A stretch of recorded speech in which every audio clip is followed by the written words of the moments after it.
कीर्तन या ठिकाणी पूर्ण होते. बोलावया पुढे माझी वाचा काही, तुका म्हणे पायी ठाव द्यावा झालेली सेवा. भगवंताच्या चरणी आणि गुरुवारी यांच्या चरणी समर्पित करून या ठिकाणी थांबतो. आणि उरलेल्या वेळेमध्ये एक आपणापर्यंत निमंत्रण सांगायचं. निमंत्रणापेक्षाही आपल्या कानावर घालायचं. निमंत्रण देणारे आम्ही कोण आहे? निमंत्रण कशाचं आहे? तर जवळपास सगळ्यांच्या कानावर आहे. वामन अवताराला 3 प्रदक्षिणा पूर्ण करणारे जांबवंत महाराज सत्ययुगातील. त्रेतायुगामध्ये प्रभू रामचंद्रांसोबत लंका युद्ध जिंकून प्रभू रामचंद्रांना सल्ला देणारे जांबवंत महाराज. त्रेतायुगामध्ये हा अवतार पूर्ण केल्यानंतर द्वापर युगामध्ये भगवान कृष्ण परमात्म्यासोबत 28 दिवस युद्ध करून त्यानंतर देवाला आपली जांबवती नावाची कन्या अर्पण करणारे जांबवंत महाराज. तेच जांबवंत महाराज अगदी या कलियुगामध्ये आपल्या असणाऱ्या या जांबवंत गडावरती विराजमान आहेत. तर त्या असणाऱ्या जांबवंत महाराजांच्या पायथ्याला येणाऱ्या अधिक मासामध्ये 21 मे ते 28 मे या कालखंडामध्ये भव्य दिव्य अखंड हरिनाम सप्ताह संपन्न होत आहे. सप्ताहाचं विशेषत्व, ज्या जांबवंत महाराजांनी आपली जांबवती कन्या देवाला अर्पण केली तेव्हापासून आतापर्यंत पुन्हा ती देवाला धोंडे खायला कोणत्याच सासऱ्यांनी बोलवलं नाही, सासरच्या गाववाल्यांनी बोलवलंय. त्याच्या नावावरती धोंडे खायला सगळे मोकळे. नाही म्हणले धोंड्याचा महिना आला, धोंड्याला गावाला जावं लागेल, सासरवाडीला जावं लागेल. पण त्या असणाऱ्या जांबवंत महाराजांनी आपली जांबवती कन्या अर्पण केल्यानंतर तेव्हापासून आजतागायत पुन्हा कधी देव आपल्या या सासरवाडीला आले नाही.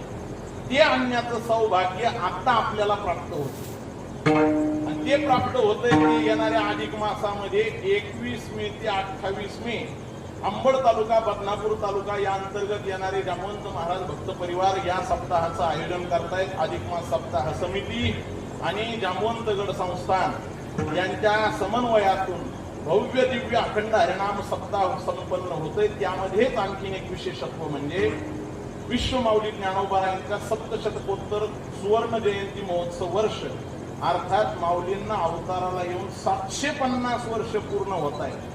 आणि ते आपल्या डोळ्याने आपल्याला पाहायला भेटतं, हे आपलं भाग्य आहे. आणि म्हणून त्या जयंती महोत्सव साजरा करत असताना अगदी 750 ग्रंथवाचक सुद्धा त्या ठिकाणी पारायणाला बसले. मग आता हे सगळं नियोजन होत असताना नेमकं आपल्याकडं काय नियोजन आहे? नियोजन सगळं तुमच्या कानावर. परिसरातल्या 51 गावांनी सगळ्या जिम्मेदारी वाटून घेतल्या. राहिलं एकुलतं एक जामखेड. जामखेड हे या सप्ताहातलं असं ध्रुवपद आहे. ध्रुवपद अर्थात त्यांच्या भोवती सगळा सप्ताह फिरतो. सगळेजण देवाचे लांबून पाहुणे, सख्खे पाहुणे कोण आहे? मोठ्याने सांगा. असं कसं मोठ्याने का नाव आलं? देवाचे सख्खे सासरे कोण आहे? जामखेडवासी आहे. म्हणून या जामखेडवासियांना सगळ्यांना आठवण करून द्यायची की बाकीच्यांनी सगळ्या पंक्ती वाटून घेतल्यात, पण काल्याची पंगत मात्र जामखेडकरांना करायची. जशा तुम्ही टाळ्या वाजवल्या तशीच अपेक्षा. मला बाकीचे सगळे नेहमी म्हणते हो जामखेडवाले तुम्हाला माहित नाही. आणखी म्हणलं मलाच माहिती. जामखेड मधले मंडळी अजिबात उघडं पडू देणार नाही. उघडत नाही. काल्याची पंगत अशी दिमागदार झाली पाहिजे की आळंदीला ज्ञानोबारायांना समजलं पाहिजे, पंढरपूरच्या देवाला सुद्धा समजलं पाहिजे की माझा सन्मान फक्त जामखेडकरांनी केला. म्हणून अगदी जोमदार काल्याची पंगत झाली पाहिजे. काय लागणार आहे त्या काल्याच्या पंक्तीला? लागून 40 पोते नाही तर 50 पोते साखर गाळावं लागेल. किती 40 आणि 50 पोते म्हणजे आहे काय तुमच्या भाई? रोयला घडतं तुमच्या एका कोपऱ्याला बसून खावं लागत. तुम्ही का साधे माणसं आहे का काय? किती पोते? 40 नाही तर 50 पोते. त्या पोत्याची तयारी करायची. आल्याची पंगत तुमची आहे. बाकीच्या गाववाल्यांनी सगळ्या पंक्ती वाटून घेतल्यात. दिवस रात्र, सकाळी 3 गावं, संध्याकाळी 3 गावं. यांना काय आहे? चपात्या भाकरी. ती गावच लहान नाही हो. म्हणजे तुमच्या वाड्याच्या कोपऱ्यावर जेवढे घर आहे तेवढं गाव आहे. म्हणून या असणाऱ्या सप्ताहामध्ये जामखेडकरांनी अगदी तन, मन आणि धन या तिन्ही गोष्टीची परिपूर्णतेनं तयारी करायची आणि सप्ताहामध्ये काल्याची पंगत पार पाडायची. आणि नुसती काल्याची नाही तर आता तुम्हाला ज्या देवाच्या चरणाचं महात्म्य सांगितलं त्या देवाचे चरण अर्थात देवाच्या चरण पादुका पंढरपूरहून इथं येणार आहे. त्या देवाच्या चरण पादुका येण्याकरता आतापर्यंत 21 गाड्याची नोंद झाली. 21 प्रायव्हेट कार की ज्या गाड्या देवाच्या चरण पादुका घेऊन येणार आहे. आपल्या जामखेडमध्ये सुद्धा ज्या कोणी मोठ्या गाड्या असतील ज्यांना असं वाटतं की देवाला आणायला जायचं त्यांनी त्यांचंच बसायचं 4-5 जणांनी त्या गाड्यासोबत जायचं. 21 गाड्या असा ताप आणि निघाला पाहिजे की कोणाला वाटलं पाहिजे देव नेमकं या आखाडात जास्त चालले पुढं. आणि म्हणून अशा पद्धतीनं देवाच्या चरण पादुका या ठिकाणी येणार. आल्यानंतर 7 दिवस अखंड नामस्मरण देवाच्या चरण पादुका समोर होणार आहे. किती दिवस? त्याच्यामधला 1 दिवस तुम्हाला नामस्मरणाला हजर राहायचं. जी वेळ येईल ती. आणि त्या वेळेत नामस्मरण, इतर वेळेला ग्रंथराज ज्ञानेश्वरी पारायण आणि 2 सत्रामध्ये महाराष्ट्रातील असणारे दिग्गज अभ्यासू आध्वर्यू मंडळी ज्यांचे कीर्तन 99% तुमच्या गावात झालेले नाही अशा असणारी आध्वर्यू ज्येष्ठ मंडळीची कीर्तन त्या ठिकाणी होणार आहेत.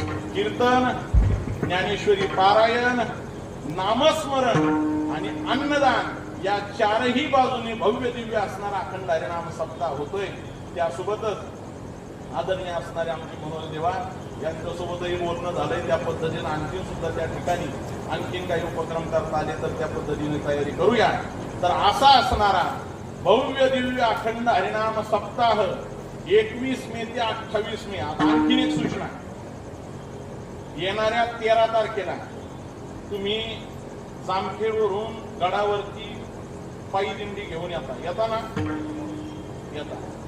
तर ती वद्यवारीला तुम्ही जे जामवंत गडावरती वारीला येता तर येणाऱ्या 13 मेला अर्थात 13/5 या तारखेला आपल्या सप्ताहाचं ध्वजारोहण संपन्न होणार आहे. सकाळी 9 वाजता 9 वाजता त्या ठिकाणी ध्वजारोहण संपन्न होईल. आपल्या बदनापूर अंबड तालुक्याचे विधानसभेचे आमदार अर्थात श्री नारायण भाऊ पुचे साहेब या ठिकाणी येऊन ध्वजारोहण, त्यासोबतच महनीय साधू संत परिसरातले आदरणीय तावरे नाना असतील, नवले महाराज असतील, त्यासोबत ताड हदगावचे आत्मानंद महाराज, गिरीश शास्त्री महाराज असतील, पैठणचे असणारे गीता मंदिराचे महाराज असतील आदी करून अनेक महनीय साधू संत त्या ठिकाणी उपस्थित राहणारे. 13 मे या दिवशी सकाळी 9 वाजता दिंडी घेऊन त्या ठिकाणी उपस्थित राहायचे. ध्वजारोहण होईल. ध्वजारोहण झाल्यानंतर सप्ताहाच्या सर्व पूजनाला प्रारंभ होत असतो. 13 मेला सकाळी 9 वाजता ध्वजारोहण. 20 तारखेला सायंकाळी 4 वाजता देवाच्या चरण पादुका येणार आहे. त्या दिवशी आपण सगळ्यांनी सजून धजून त्या ठिकाणी देवाच्या स्वागताकरता उपस्थित व्हायचे. 20 मे सायंकाळी 4 वाजता आणि 21 मे पासून सप्ताहाला प्रारंभ होईल. सप्ताहामध्ये अनेक विध अंगाने सगळेजण सेवा करतायत. तुम्हाला 40-50 पोत्याचं भारूड पडलं. आमचे रोयलागडचे असणारे बद्रीदादा आदरणीय ते या ठिकाणी आले. त्यांनी मुद्दाम सांगितलं. ते म्हणजे रोयलागडची पंगत सांगा. आता ऐका, सगळेजण निरनिराळ्या पंक्ती घेऊ लागले. रोयलागडचे मंडळी म्हणजे आम्ही एकटं गाव पुरणपोळी करू. पुरणपोळीचा स्वयंपाक नुसती पुरणपोळी खाय आमची सोबत नाही. मग तर ती पुरणपोळी आमरसासोबत गावातले 2 बहादर असे निघाले. ते म्हणजे आम्ही 2 टँकर रस देऊ. किती टँकर म्हणजे कॅनी नाही, ट्रॅक्टरचे टँकर. 2 टँकर आमरस जो जमा झालाय आणि पुरणपोळ्या सगळ्या गावभर. त्याच्याही व्यतिरिक्त आमचे ठाकूरवाडीचे असणारे एक वैभव देवा त्यांनी सांगितलं एकटी पंगत माझ्याकडे लागली. म्हणलं देव बाप्पा हे लय मोठं जाणार आहे पसारा. ते म्हणजे किती लागू. मग आता जर वाड्या वस्त्यावरची एवढी तयारी करून राहिले तर जाम खेळवाले का वाट पाहू राहिले काय श्रीमान तर या म्हणून सगळ्यांनी ताकदीनं उभा राहायचंय. आमचे आदरणीय असणारे खवाटे माऊली यांच्यापर्यंत निरोप गेलाय. गावातले सगळेच आमचे राजूभाऊ टेंबरे आहेत, त्यासोबत गावातले असणारे तारडे माऊली आहेत,